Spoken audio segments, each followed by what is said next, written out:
Welcome to part 1 of our online Intro to Cloth Nappies class. In this first section, we're going to look at the materials involved in cloth nappies. Now, one of the beautiful things about using cloth is you get so much flexibility because of the sheer range of materials we have. Now, rather than worrying about what type of nappy, what shape of nappy, or what it is that I'm waving around, I've just got some simple pieces of material. These are actually washable wipes for you to look through and understand the advantages each of them gives us. So in cloth nappies, we basically have 4 materials that gives us the properties we need. They are microfiber, cotton, bamboo, and hemp. Now, each of these has slightly different properties, and that's what gives us the flexibility. So first of all, microfiber. You all know what the kitchen cleaning cloths are like. They kind of catch on your nails. If you're unfortunate, they set your teeth on edge a bit. These have a very good speed. They can water up really, really quickly. However, they don't have a great capacity. The fibres in microfiber actually cause liquid to sit in between them. So if you squeeze it, it will come straight back out again. That isn't necessarily a problem when it's used for the right stage of your child. Secondly, cotton. Just like a towel, you know how a piece of cotton behaves. It's got a fairly decent speed and a fairly decent capacity. So this is our jack of all knaves that we kind of compare everything else to.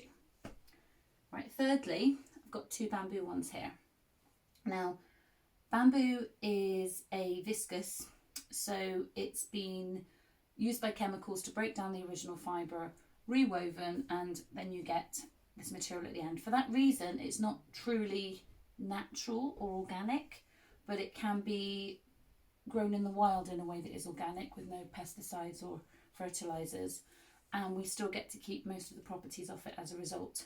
Bamboo is fantastic. It has about 8 times the capacity of cotton depending on the weave and the situation, but it is rather slow, so often these can struggle with flooding. When a child gets a bit older, starts to hold on for a bit longer, then explodes a big massive fast weave, and sometimes the bamboo will flood and leak before it's actually hit capacity. But again, that might not be a problem depending on the stage of your child. And finally, we have hemp. Now, hemp is similar to bamboo. It's also a viscous. It has a rather famous cousin known for other purposes. It has a similar capacity to bamboo, but actually, again, depending on the weave, the speed is much closer to cotton. You'll see some charts around that claim otherwise, but in our experience, it's fairly similar to cotton for speed. This also has much better eco credentials than cotton. It takes a lot less water to produce it. It doesn't need fertilizers. It doesn't need pesticides. Basically, it's a weed and grows really quickly and floods out all the other weeds that might want to grow there. So it's a very beneficial crop. In the UK, we can only grow it for fibre and a few other uses. So whilst it's still quite expensive at the moment, we definitely think we'll see a lot more of this, nice and thin for the capacity. So those 4 materials will give us all our properties for nappies that we will see here in a moment. Mixing and matching them around gives you some flexibility. So in the early days, I'm afraid your baby is going to poo pretty much continually. So, 10 to 12 nappies a day, perhaps a little more. Every feed, another poo, very liquidy. You want something really quick to catch up that liquid. A lot of people will tell you that tiny babies don't need much capacity, but that really varies. Some babies are as wet as an older child right there then they're born.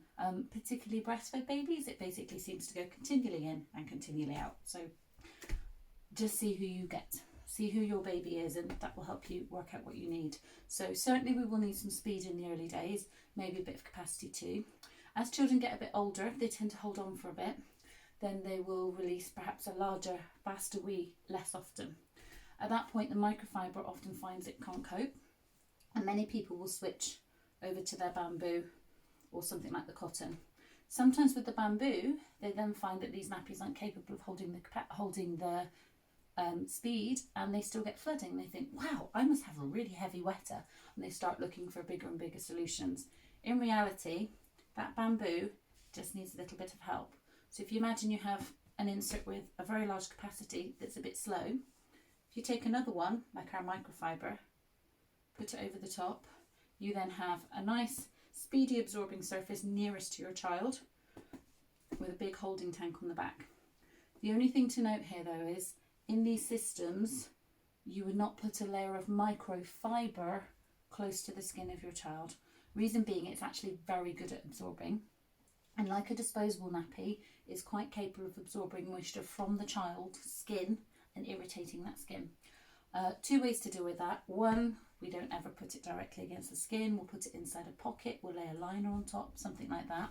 Secondly, you can actually use a barrier cream as an extra layer of moisture to help be absorbed by the nappy and protect the skin from that contact. This is of course exactly the way we prevent ammonia remaining on the skin in disposable nappies, by creating a barrier between the ammonia and the skin, hopefully till you manage to change them again and prevent further nappy rash. Usually asked at this point, the cause of nappy rash is not related to the type of nappy worn. There was a study called the Alspach study, a longitudinal study of pregnancy and childhood, and one of the pieces of data that was pulled out of that was that there was no connection between the type of nappy a child was using, whether a reusable one or a disposable one, and traditional nappy rash. So that's where it's not known to be caused by a viral, bacterial, or fungal. Nappy rash is actually caused when sterile urine leaves the body. It mixes with bacteria on the skin. Those two combine and form ammonia. That ammonia burns. Now, very light redness, irritation from ammonia is normal to an extent, and in itself isn't an indication of a bigger problem. Disposable nappies work by being hyper drying, and they very quickly absorb moisture straight away from the urine, which for most children is the reason we've got used to them being so much drier. Reusable nappies aren't quite so dry as that. They're a lot more natural. Think about it, we're not actually that dry down there. Our skin is quite capable of being wet. It's that ammonia we don't want sitting against the skin. So whilst the type of nappy can play a role in how quickly you fix a problem, certainly with things like thrush, in itself it is not a cause. Okay, so materials: microfiber, cotton, bamboo, perhaps in different weaves, and hemp are four main absorbent materials for reusable nappies. Now, there are two other materials that might pop up I will just briefly mention. Whilst those ones are used for the inserts to add capacity, you also have liners. Now, a few names here just to save confusing people. A liner is a thin piece of material usually made out of fleece or paper, and that's micro fleece, occasionally polar fleece, or a paper liner, and these are used to help you deal with the poo. And in the case of the reusable liners, they actually wick moisture away from the skin just to give them a slightly drier surface for your baby's skin to be against. Now, they are not compulsory, you don't have to use them. Certainly some people love them, some people hate them, and at certain times, such as when you're introducing solids and the poo becomes very sticky, these can be a blessing or a curse depending on the precise stage that you're at.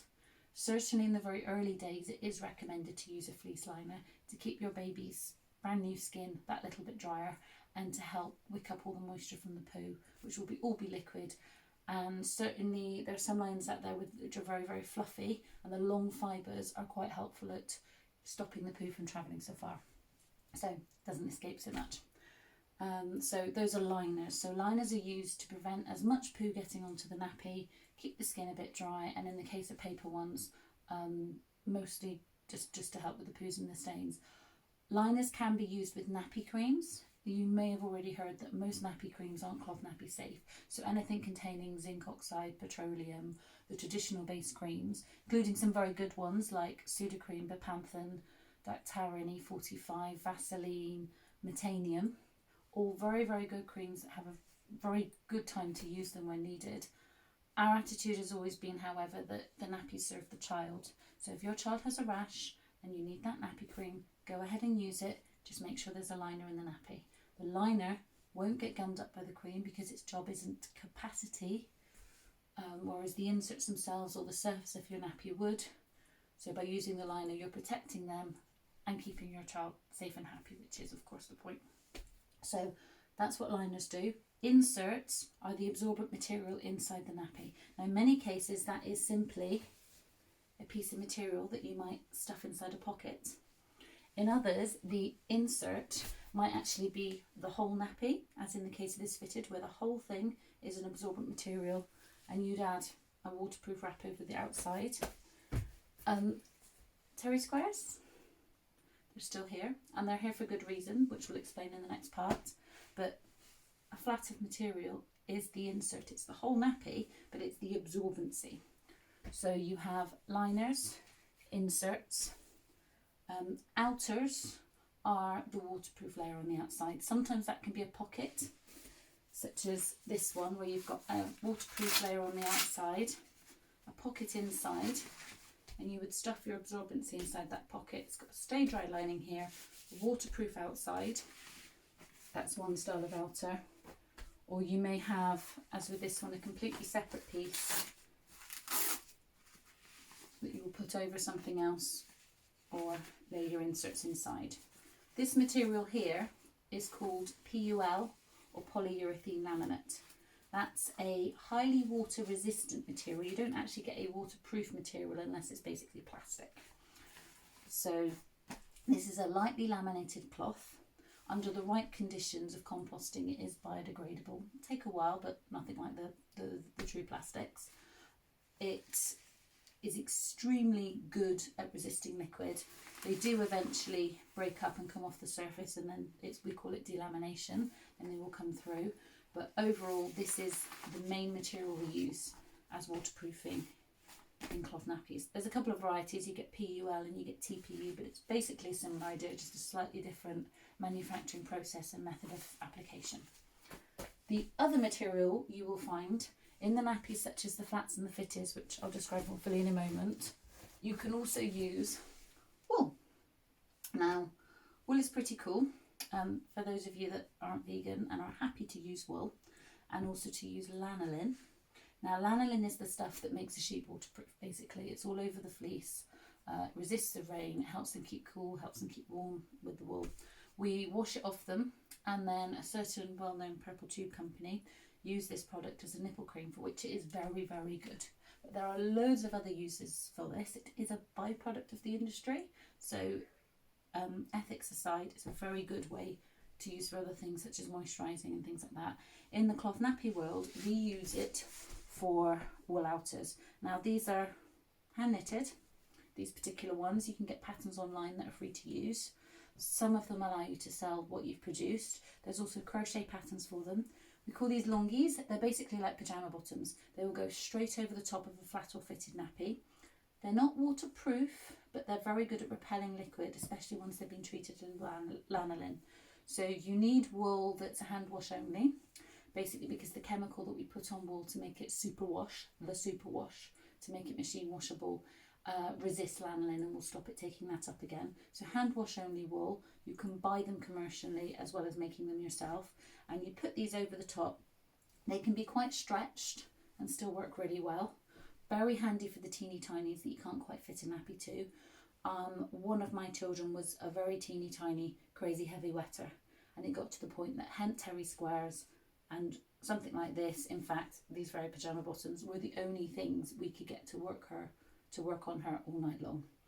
So adding lanolin to them is about as difficult as making a cup of tea. I hope you'll remember to bring some such beverage to your class this time. So you melt it in boiling hot water, pour it into another tub, add it up till it's hand cool, and then soak your woolies in it. Needs redoing every so often. If you're like me and you're really naughty, you often don't do it for quite a few weeks or months and just hand wash your woolies in between. You can certainly do it more often than that, just to keep that going. Hand wash them. When they start to get a bit stinky, use them again. Big advantage if you have those heavy wetters, you just wear these as clothes. They work in the grow bags. As long as the bedding's loose, it still does its job. You can change the sizes as they go through things, so that obviously is a bit more work to do, but certainly another option if you're interested in using things like that. And maybe another way to ask somebody for a baby present if they're good at knitting and crochet. So that just took us through all the materials used in cloth. I will now just run you through the sizes. Now there is a little bit of a misnomer going on in reusable nappies. It's the idea of the one size or birth to potty nappy. Now a lot of people see that term and think, woohoo, I'll buy birth to potty nappies and they will fit my baby from birth. So I'll just grab, this is a completely normal birth to potty nappy. It's a very standard, very common. This is the Bambino Mio Solo. So Bambino Mio is the make and Solo is the model. This is their all-in-one nappy. I will go into detail on it in the next section, but just for now to show you. Now this is a very typical, in fact probably slightly generous birth to potty nappy. Now across the front here, you see we have some rise snaps, 2 male ones and 2 rows of female ones. Some others have an extra row of female snaps around here. I'm not going to explain why they're called that. I believe you're all having or have had a baby, so you don't need that right now. So male and female snaps. So these are just dropped down onto the other rise to decrease the overall rise of the nappy and change the length. Now that short rise there,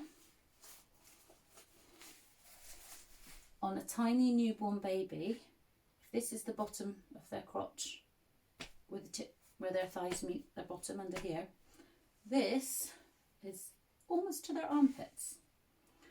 If you think human hands, adult hand up against your child, that's pretty big. Okay, we find that all the companies tend to give a weight range, which is an idea of when you can expect the birth to potties or one size nappies to fit. Weight is difficult though, because actually this nappy, this section here is supposed to be in the natural waist. So this piece of elastic sits in the natural waist. Mine's disappeared, but some of you may remember yours. So on the tippy top of the hip bones, below the belly button, you find the natural waist on your child, just that little tiny skinnier bit. You may have to ask your partners again if you can't remember what it's like. And you have those at the waist, and then these bits are meant to go into the groin creases, so the little bits with no fat on them, not out on the thighs where it's all chubby, actually meant to sit in on the groin creases. A little different to disposables, but not hard once you've got the knack of it. So actually, in terms of fit, you're looking at the distance between those hip bones and where those thighs, bottom of that groin crease, joins the leg to the buttock.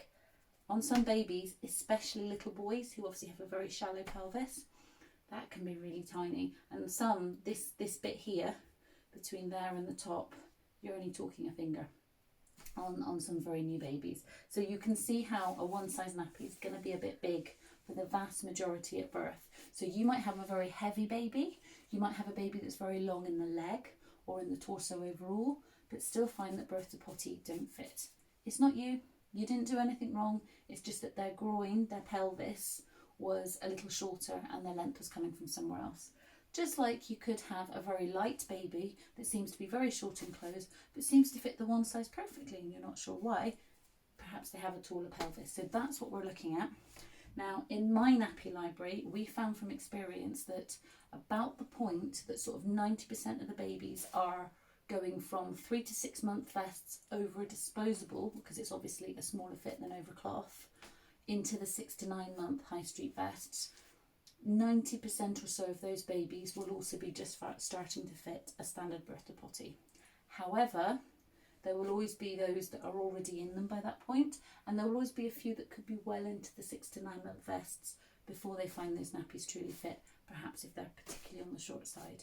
So when we're lending out trial kits for my nappy, I do try and get people to wait until they're saying, I really need to get 6 to 9 month vests. I cannot do the 3 to 6 month poppers up over a disposable nappy. It's too short. That seems to be the best point to try a birth to potty trial.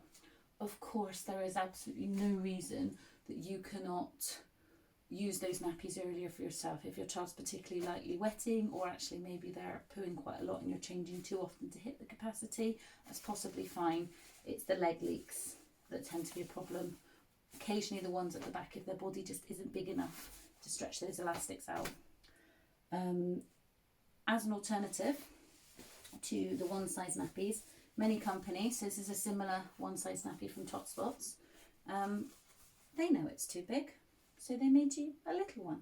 Okay, this is the Teeny Fit, very similar design to their Easy Fit or the Star, and that's just designed to be a lot smaller, fit into that place. Bambino Mio have one as well. They have a 2-part system with a pre-fold that you fold up, lay inside a teeny tiny wrap similar to this, and it velcros in around your child. So there are lots of options. So you have the one size systems and you have the newborn or size 1 systems. Other companies choose sized nappies. So this is a little lamb fitted. These come in size 1, size 2 and size 3, which is sort of a heavy wetting 2-year-old big toddler nappy. Totspots do a similar. Obviously things like a terry square, whether it's a hemp, a cotton or a bamboo one, they come in a couple of sizes, but overall you can change the fold to fit a smaller child, particularly if they're very wet. Those are quite useful. So you have the choice between the sized systems, which go all the way up, or choosing maybe a newborn or size 1 nappy in the early days and flipping up to one size once they start to fit. For the majority of children though, once they're into those one size nappies, those really should do most children till around potty training. Some of the particularly tall, particularly heavy wetting or very chunky toddlers may find they need something else again to go into size 3, or the toddler nappies and options are out there. And this is just one example. They do go quite big. Reusable nappies actually go right the way up into adult sizes in specialist suppliers, but there are options all the way through. Okay, so we've looked at materials, we've looked at sizes, and we've looked at some of the physical design of some of the nappies. So that was part 1. We'll have a little break for some questions and then we'll go into part 2. Thank you very much.